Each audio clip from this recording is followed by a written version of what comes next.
Miren, Jesús oró de la siguiente manera en el momento más difícil de su vida. Y él dijo esto: Padre, si quieres, te pido que quites esta copa de sufrimiento de mí. Sin embargo, quiero que se haga tu voluntad y no la mía. Lo más probable es que usted reconoce estas palabras, esta frase que Jesús oró aquella noche en el huerto de Getsemaní, justo antes de que una turba con un líder traicionero, un hombre llamado Judas, llegara, lo arrestaran, esa noche fuera sometido a juicio, un juicio falso, un juicio ilegal, y al otro día fuese ejecutado en una cruz. Y yo me hago la pregunta, y se la hago a ustedes también en el día de hoy. ¿Cuándo fue que Jesús tomó la decisión de venir a la tierra sabiendo que iba a sufrir de una manera tan horrible?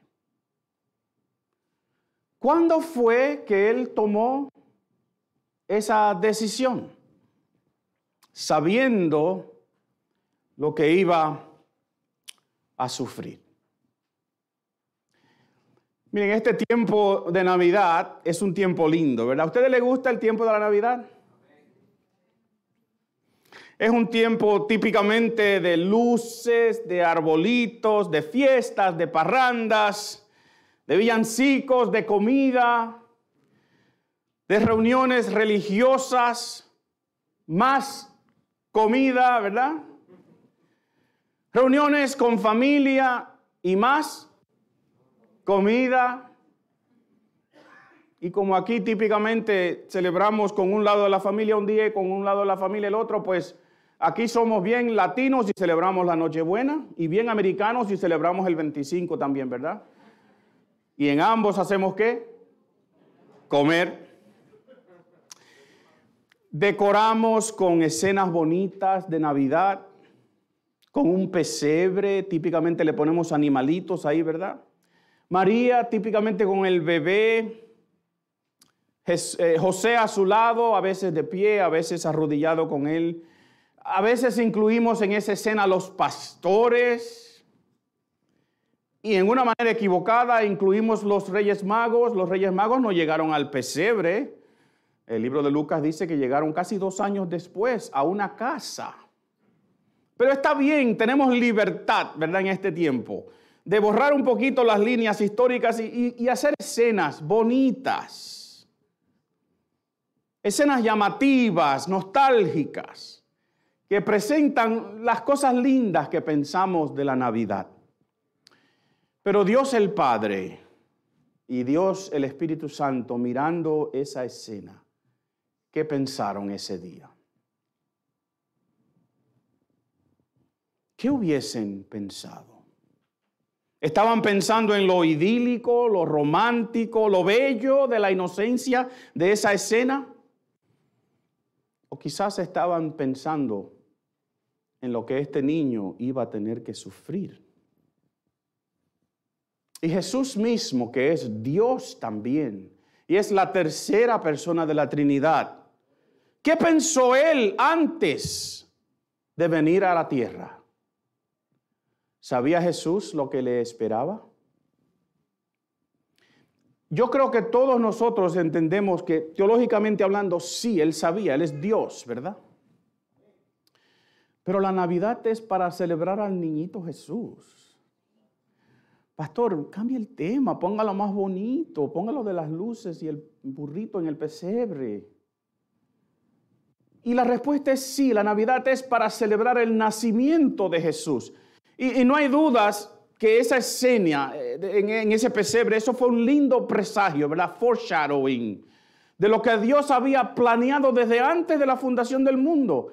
Y no, yo no quiero quitarle nada de su belleza, de su inocencia, de lo idílico de ese momento. Pero también tenemos que entender claramente que el nacimiento de Jesús fue el comienzo de un tiempo aquí en la tierra como Dios encarnado y que había un propósito muy específico para su venida. Y que cumplir ese propósito iba a requerir mucho sacrificio y mucho sufrimiento. Y Jesús lo sabía desde antes de la fundación del mundo. Jesús lo sabía desde antes de que Isaías el profeta dijera, porque un niño nos es nacido, consejero, admirable. Antes de eso Jesús lo sabía. Antes de que apareciera esa estrella, Jesús lo sabía. Y esta actitud, la de cumplir un propósito, aún sabiendo que costará sacrificio y sufrimiento, es una actitud que forma parte esencial de lo que es nuestra relación con Dios. Lo que es como creyentes vivir nuestra fe, si queremos llamarle así. Pero quizás no nos gusta sufrir. ¿Hay alguien aquí que le gusta sufrir? Quizás no nos llame la atención esta parte de nuestra fe, pero la Biblia lo enseña y tenemos que compartirlo. Y por eso yo quiero ver cómo nuestros héroes del libro de los Hechos, Pablo y Bernabé, van a enfrentar una situación parecida. Ellos van a enfrentar una situación parecida. Y yo quiero que ustedes vean conmigo y se hagan la misma pregunta que nos hicimos cuando hablamos de Jesús. ¿Cuándo es que ellos deciden que van a hacer lo que van a hacer y saben ellos lo que les espera? Así que vaya conmigo al libro de los Hechos, el capítulo 14. Y vamos a leer desde el versículo 21 en adelante. Hechos, capítulo 14, versículo 21 hasta el 28. Y vamos a ver cuándo es que ellos toman esta decisión. Y aún más importante todavía, vamos a ver cuál es el resultado de ellos haberla tomado. Hechos capítulo 14, versículo 21. Lo voy a proyectar en la pantalla. Está en la versión Nueva Traducción Viviente. Y recuerden, esta es la palabra de Dios. Y ella dice así: después de predicar la buena noticia en Derbe y de hacer muchos discípulos, Pablo y Bernabé regresaron a Listra, Iconio y Antioquía de Pisidia, donde fortalecieron a los creyentes, los animaron a continuar en la fe y les recordaron que debemos sufrir muchas privaciones para entrar en el reino de Dios. Pablo y Bernabé también nombraron ancianos en cada iglesia. Con oración y ayuno encomendaron a los ancianos al cuidado del Señor en quien habían puesto su confianza. Y luego atravesaron nuevamente Pisidia y llegaron a Panfilia. Predicaron la palabra en Perge y después descendieron hasta Atalia. Por último, regresaron en barco a Antioquía de Siria, donde habían iniciado su viaje. Los creyentes de allí los habían encomendado a la gracia de Dios para que hicieran el trabajo que ahora habían terminado. Y una vez que llegaron a Antioquía, reunieron a la iglesia y le informaron todo lo que Dios había hecho por medio de ellos y cómo Él también había abierto la puerta de la fe a los gentiles. Y se quedaron allí con los creyentes por mucho tiempo. Esta es la palabra de Dios. Miren, la vez pasada nosotros dejamos a Pablo y Bernabé, yo les llamo nuestros héroes aquí en el libro de los Hechos, ¿verdad? Estos misioneros, lo dejamos en Listra, después que Pablo es apedreado y tienen que huir. Y el verso 20, justo al verso antes de donde empezamos hoy, dice que llegaron a una ciudad que se llama Derbe. Y allí muchas personas creen y son salvas. Gloria a Dios, ¿verdad que sí? Dios todavía salva. Dios todavía quiere salvar. Si tú estás aquí hoy y nunca has confesado a Jesucristo como tu Señor y tu Salvador, Dios quiere cambiar eso. Y parece que ahí no hubo mucha oposición, porque Lucas no lo menciona. Entonces, en un sentido, Derbe era el fin o el final de su plan de viaje. O así debe serlo si uno piensa en forma lógica de donde ellos están. Y noten este mapa, ¿lo pueden ver bien?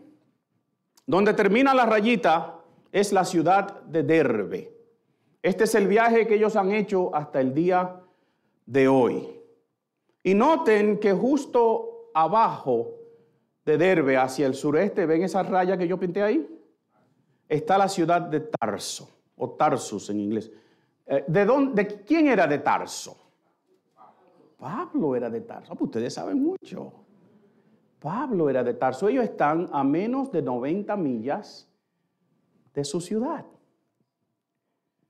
Y la carretera que va de Derbe a Tarso es la carretera principal militar del gobierno del Imperio Romano. Así que es una 95. Es un superhighway, protegido, seguro, fácil para uno viajar. Tarso es la ciudad natal de Pablo. Y de ahí a Antioquía, donde ellos tienen que viajar, es otra línea recta, quizás por barco o alrededor de esa bahía, otras 47, 50 millas de distancia. Yo no sé usted, pero cuando yo estoy cerca de mi casa, que estoy regresando de un viaje, como anoche, por ejemplo, que fui a Danbury, Connecticut, ¿verdad? Cuando yo llego como a la salida 89, la ruta 95 norte, algo sucede en mi pie derecho. ¿Le sucede a ustedes también? Como que se pone más pesado. Parece que a ustedes les sucede también. Y como que acelero un poquito y después un poquito más. ¿Por qué? Porque es que yo sé que me faltan como 45, 46 minutos para llegar a mi casa. Y no importa cuán cansado uno está, y típicamente al final del viaje uno está bien cansado y uno debería estar reduciendo la velocidad y tomando las cosas más suaves, pero por alguna razón mi pie como que actúa solo. Se desespera. Yo estoy cerca de casa. Yo quiero llegar. Y ustedes pueden imaginarse conmigo cómo se sentía Pablo, sabiendo que en un 2x3 en aquel tiempo, ¿verdad? En unos días, podía estar en su casa. Podía quizás volver a donde estaban sus amigos.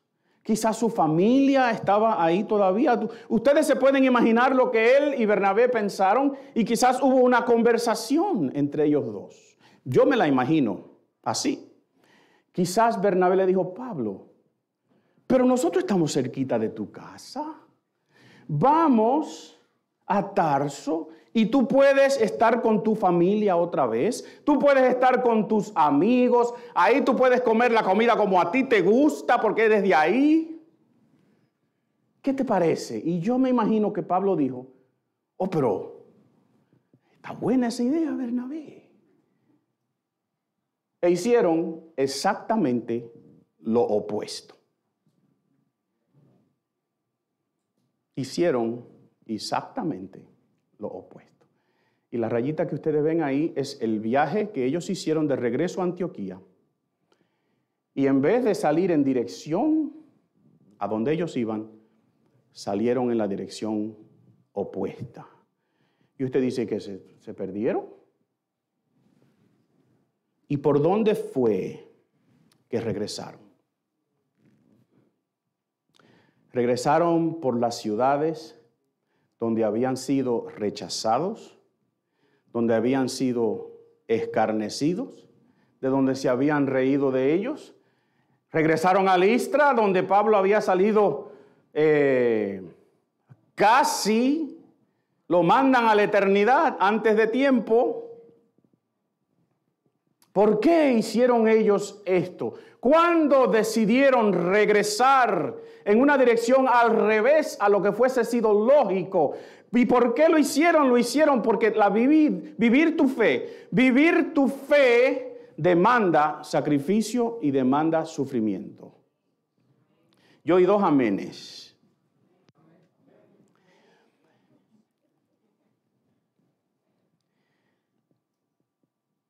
No es un amén que decimos con convicción de eso quiero que me suceda a mí. Lo decimos porque es que la Biblia lo enseña y lo vemos por donde quiera. ¿Cuándo es que ellos deciden regresar? El versículo 21 nos dice que decidieron regresar por las ciudades donde ellos habían estado ya. 3 ciudades donde los habían rechazado.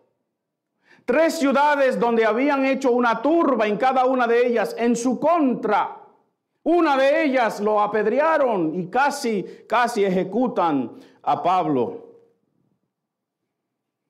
De una de estas ciudades de Antioquía de Pisidia habían ido 100 millas. Ustedes tienen que entender que para nosotros hoy día 100 millas es 1 hora y 15 minutos dependiendo de cuán fuerte sea su pie derecho en una carretera. Pero en aquel tiempo 100 millas es un viaje de 4, 5, 6 días.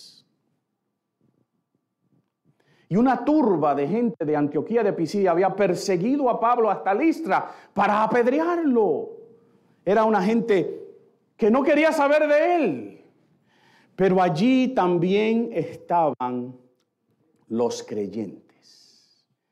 Y Pablo y Bernabé decidieron regresar por estas ciudades, porque allí estaban los creyentes. Y yo creo que esto es lo segundo que yo quiero que tú escuches hoy. Vivir tu fe demanda que tú ames a tus hermanos. Vivir tu fe demanda que tú ames a tus hermanos. Y acuérdate que el amar no es una emoción. Amar es una decisión. Tú amas no porque alguien te trata bien. Tú amas porque tú decides amar. Y no confundamos la emoción que sentimos a veces por otra persona con la decisión de amar a esa persona. No importa cuáles sean las circunstancias específicas.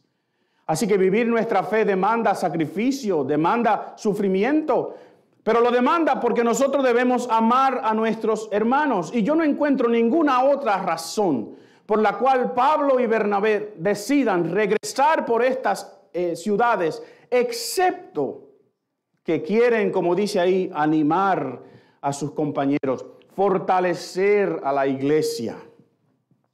Ellos veían a esta gente como sus hermanos, no meramente como creyentes. Miren, hay una diferencia. Mira a tu alrededor. Aquí hay mucha gente reunida en el día de hoy. Nuestros niños subieron. Hay una manera de ver la gente que está aquí como los creyentes, los que asistimos a esta iglesia. Pero tú también puedes mirar a tu alrededor y decir, estos son mis hermanos en Cristo. Personas que Dios ha llamado desde antes de la fundación del mundo. Personas por quien Cristo murió en la cruz del Calvario. Redimidos. Son tus hermanos. Y solamente un profundo amor por tu prójimo puede motivarte a ti a regresar por estas 3 ciudades, sabiendo que ahí es de donde tuviste que salir huyendo la primera vez. Porque hay hermanos que fortalecer ahí. Hay hermanos que animar ahí. Hay que nombrar ancianos, personas que se queden cuidando esas congregaciones que están naciendo. Y miren, ese es el mismo amor que mostró Jesús cuando se encarnó. Cuando Jesús vino a la tierra a nacer en un humilde pesebre, en un establo, cuando vino para vivir una vida privada de todas las comodidades de un hogar, de todas las comodidades de haberse casado quizás y haber tenido hijos, de haber ejercido una profesión. Decidió venir sabiendo que su propia familia lo iba a rechazar, que sus compatriotas lo iban a rechazar, que se iban a burlar de él y iban a decir, ¿y no es ese el hijo del carpintero? Y no están alabando su posición. Lo hizo sabiendo que los líderes religiosos de su pueblo lo iban a rechazar y que finalmente iba a ser ejecutado en una cruz para pagar el precio del pecado tuyo y del pecado mío. Eso Jesús lo hizo por amor a sus hermanos. Hay una tercera razón que yo veo aquí, que causó que Pablo y Bernabé regresaran por estas ciudades. Y es esta, miren. Ellos regresan porque ellos tienen que edificar a sus hermanos en Cristo. Y yo les confieso que esta es una de las cosas más difíciles que hacemos en la iglesia. Porque cantar, comer juntos, tener un tiempo agradable como iglesia, eso es agradable, ¿verdad? Pero tener que bregar con gente. ¿Sabe que la iglesia fuera tremenda si no fuera por la gente? ¿Usted ha oído eso? Es difícil edificar a otros. Es difícil pensar que me toca ayudar a otro aquí en la iglesia. Pero ¿saben algo? Nosotros no podemos existir como comunidad cristiana fuera de esta comunidad cristiana. ¿Ustedes me entienden? Nosotros no podemos existir fuera de la congregación. El cristiano no puede sobrevivir fuera de la comunión de la iglesia. Y Dios te ha puesto a ti y me ha puesto a mí aquí en esta iglesia para que edifiquemos el cuerpo de Cristo, nos edifiquemos los unos a otros. Pero eso a veces es difícil. A veces requiere sacrificio. A veces requiere sufrimiento. Toma tiempo edificar a otro. A veces no queremos arriesgar lo que hemos hecho en manos de otra persona, quien lo puede dañar. A veces pensamos, nadie lo puede hacer como yo. O mejor lo hago yo que tener que bregar con otros. Y hay algunos que dicen, yo trabajo solo.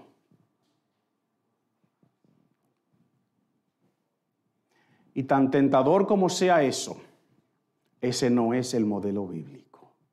Estamos aquí para edificarnos mutuamente, para coexistir de tal manera que el cuerpo de Cristo, la iglesia, sea edificada. Y tú y yo tenemos esa responsabilidad. Y solamente tienes que ver el ministerio de Jesús para entender esto un poquito. Porque ¿seguirías tú viajando con Judas para arriba y para abajo sabiendo que te va a traicionar? ¿Seguirías? ¿Seguirías tú esforzándote en enseñarle a Felipe, que parece que era un poco, como que se les olvidaban las cosas que Jesús les decía, vamos a ponerlas así?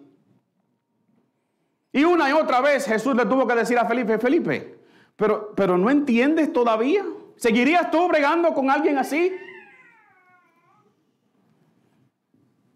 ¿Seguirías sirviendo con Juan y Jacobo? Que querían que Dios los pusiera a ellos al lado de Jesús, uno a la derecha y uno a la izquierda, allá en el cielo. Y la mamá de ellos susurrándole a Jesús en el oído, oye, acuérdate de mis hijos cuando estemos allá arriba. Y estos dos hombres también fueron aquellos que en un momento dado, enojados con la multitud, con el pueblo, le dijeron, Señor, ¿quieres que oremos para que vengan rayos y truenos y los quemen a todos? ¿Seguirías tú trabajando con gente así? ¿Seguirías tú trabajando con Tomás, que si no veía, no creía? ¿Seguirías tú trabajando con Pedro, sabiendo que te iba a negar 3 veces, la noche más dura de tu vida? Iba a decir, yo no conozco a ese hombre. ¿Seguirías? ¿Y cuándo fue que Jesús tomó esa decisión? ¿Cuándo fue que tomó la decisión de amarte a ti? Antes de la fundación del mundo. Y por eso Pablo nos dice esto. Tengan la misma actitud que tuvo Cristo Jesús. Que aunque era Dios, no consideró que el ser igual a Dios fuera algo a que aferrarse, y en cambio renunció a sus privilegios divinos. Aceptó la humilde posición de un esclavo y nació como un ser humano. Y cuando apareció en forma de hombre, se humilló a sí mismo en obediencia a Dios y murió en una cruz como morían los criminales. Pero por lo tanto, digan por tanto conmigo, díganlo. Dios lo elevó a un lugar de máximo honor y le dio un nombre que es por encima de todos los demás nombres, para que ante el nombre de Jesús se doble toda rodilla de los que están en el cielo y en la tierra y debajo de la tierra, y toda lengua confiese que Jesús es el Señor, para gloria de Dios el Padre. Pero para recibir ese nombre, que es sobre todo nombre, para recibir toda la gloria de toda la creación, Jesús tuvo que morir en una cruz. Mis queridos, sin cruz no hay corona. Sin cruz no hay corona. Y ese sentir de decidir de antemano que voy a sufrir por mi fe, ese sentir es a lo que se nos llama a nosotros a imitar. ¿Estamos dispuestos a identificarnos con Jesús de esta manera? Yo no puedo identificarme con lo que hizo, porque yo no lo puedo hacer. Pero Pablo no me dice que haga lo que él hizo. Pablo me dice que tenga la misma actitud. Hay un último detalle que yo quiero compartir con ustedes en el día de hoy. Y este detalle nos muestra el resultado de esto. Cuando yo decido de antemano que vivir mi fe va a requerir sufrimiento, y decido de antemano que lo voy a hacer, que voy a amar a mis hermanos como quiera, que voy a sacrificarme por mis hermanos como quiera, que voy a edificar a mis hermanos como quiera, cuando hacemos esto hay un resultado y yo quiero que usted lo vea conmigo. Pablo y Bernabé deciden regresar, ya les mencioné, ¿verdad? Por todo el camino al revés. Y aún ya llegando hacia el final, como en la salida 88 de la 95 Norte, ¿verdad? Deciden quedarse en Perge. ¿Se recuerdan lo que sucedió en Perge? Cuando pasaron por ahí la primera vez. Juan Marcos los abandonó ahí. Y yo quiero que tú pienses un momentito conmigo, ¿verdad? Porque a veces en los sitios y en los lugares y en las personas que nos han herido, en esa área de nuestra vida o de nuestro matrimonio o de nuestra relación en la iglesia donde nos han hecho daño, ahí no queremos volver. Ahí no queremos hacer nada. Queremos evitar la ciudad de Perge en nuestras vidas. Pero Pablo y Bernabé, sabiendo que lo único que le faltaba era montarse en un barco para regresar, decidieron predicar en Perge. Y es una frase en el libro de los Hechos que Lucas nos dice. Pero yo creo que hay mucho detrás de eso. Que en el sitio donde sufrieron ese horrible abandono de su compañero Juan Marcos, un sitio que para ellos quizás es un sitio de dolor, de angustia, en un sitio donde ellos identifican algo malo que les sucedió, ahí deciden, yo voy a predicar, aunque el barco está ahí, para yo salir. ¿Qué hubiésemos hecho tú y yo cuando llegamos a Perge? Yo hubiese buscado el primer pasaje, en el primer barco que saliera, y me hubiese ido de regreso a Antioquía. Tengo casi 2 años que salí, y en esta ciudad me hirieron.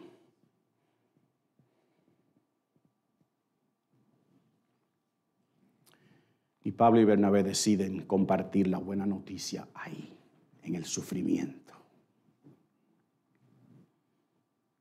El versículo 27 nos da el último detalle. Si usted tiene su Biblia, mire lo que dice. Una vez que llegaron a Antioquía, esta es Antioquía de Siria, ¿verdad? Ya llegaron. Reunieron a la iglesia y le informaron todo lo que Dios había hecho por medio de ellos y cómo Él también había abierto las puertas de la fe a los gentiles. Gloria a Dios. Y se quedaron allí mucho tiempo. Pablo y Bernabé regresaron a Antioquía, esa iglesia, esa ciudad donde esa iglesia, que es Antioquía de Siria, los había encomendado la primera vez. Ellos le contaron todo lo que habían logrado en ese viaje. Yo me imagino a Pablo. ¿Usted se imagina conmigo? Contando todo lo que ellos habían hecho. Como fueron a las sinagogas y le predicaron a los judíos y mucha gente se convirtió. Y como aquel hombre lisiado en la ciudad de Listra, Pablo lo miró y le dijo, levántate. Y ese hombre se levantó. Y quizás Pablo le contó cómo fue apedreado.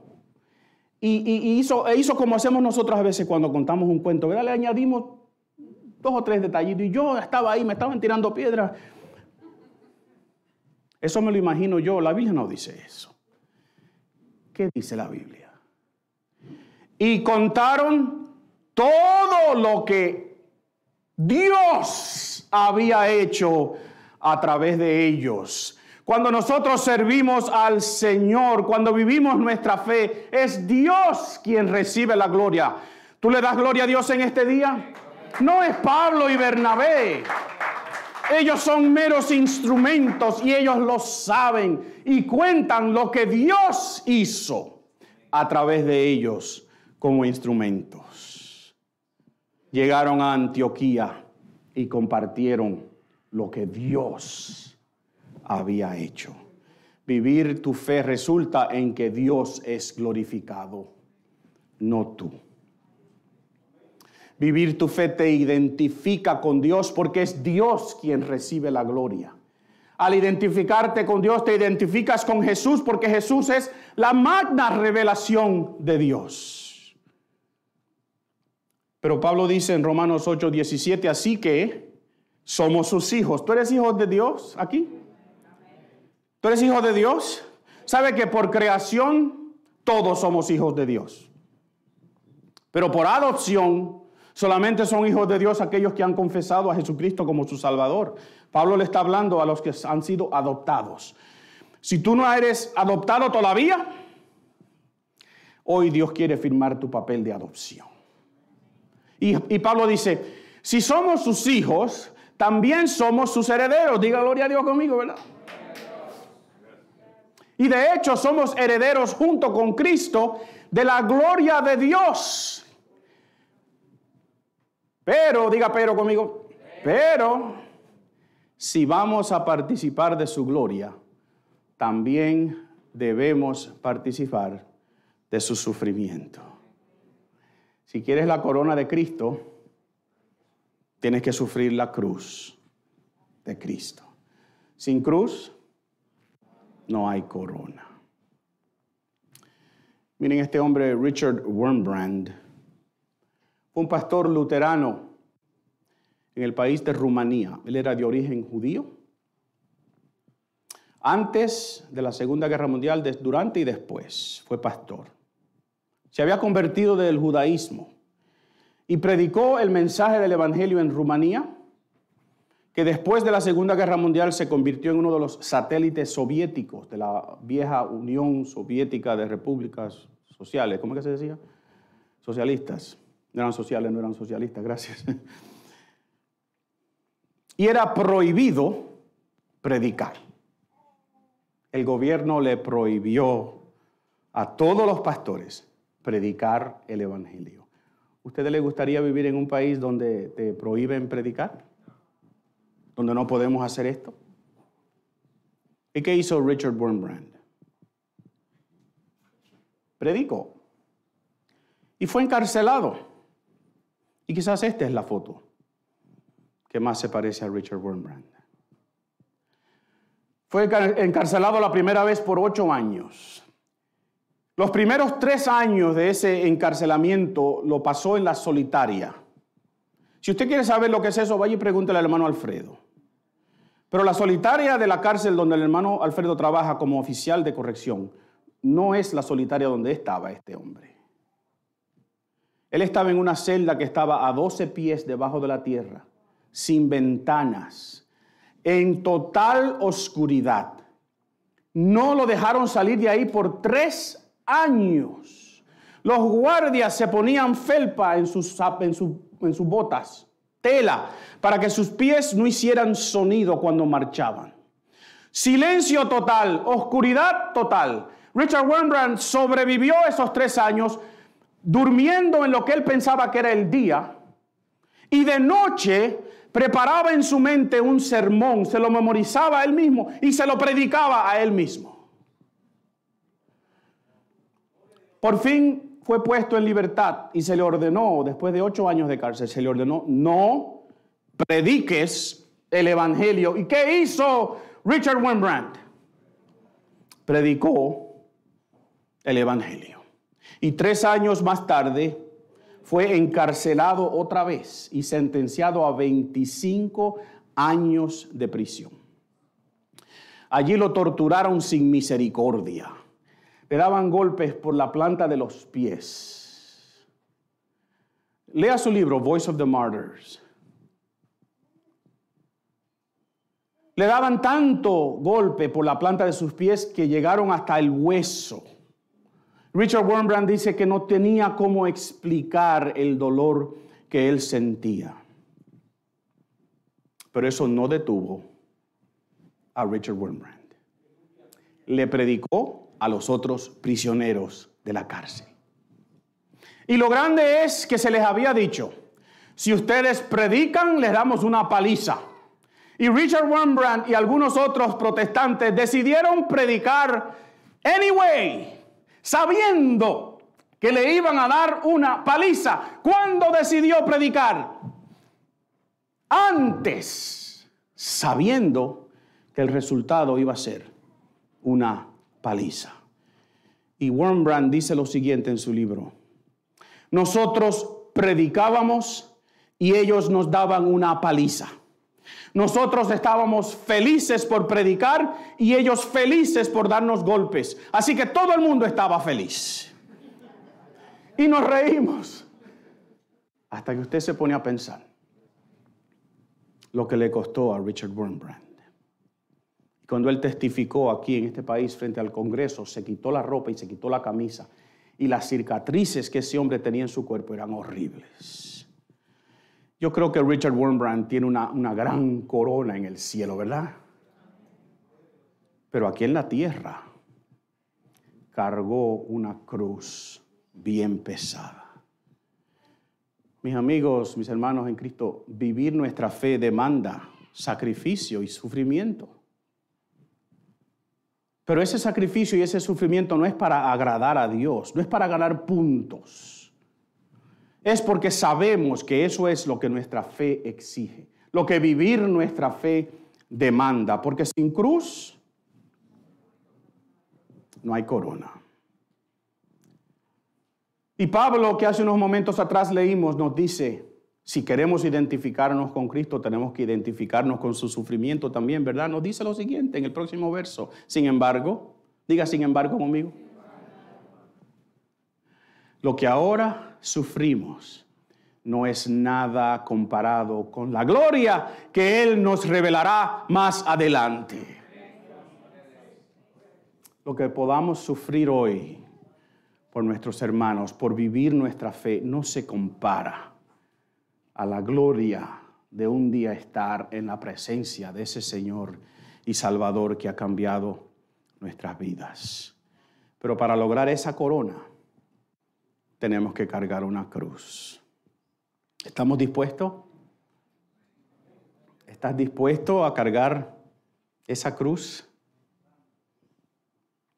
Saben, yo no sé cuál cruz o qué cruz es la que Dios te está pidiendo a ti que cargues. Porque mi cruz no es la tuya. Mi sufrimiento no es el tuyo. Mis problemas no son los tuyos. Tú sabes cuál es tu cruz. Tú y Dios lo saben. Yo no sé. Pablo y Bernabé decidieron regresar por donde habían sido rechazados y donde Pablo había sido apedreado. Esa fue su cruz en este pasaje. Y tú tienes la tuya. Y el punto es, si vas a decidir ahora, de antemano, sabiendo lo que implica cargar tu cruz, si vas a decidir de antemano que vas a sufrir por tu fe. Es antes que llegue el sufrimiento que debemos tomar la decisión de cargar nuestra cruz. ¿Usted dice amén ahora? Amén quiere decir que así sea.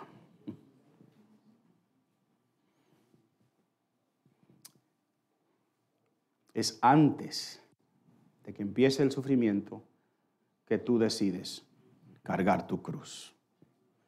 Richard Wurmbrand decidió predicar sabiendo que cada vez que lo hacía le costaba una paliza. Y tomó la decisión antes de que le dieran la paliza. Jesús dijo, si alguno quiere ser mi seguidor, deje su vida, deje su manera de vivir, deje su manera de pensar, tome su cruz y sígame.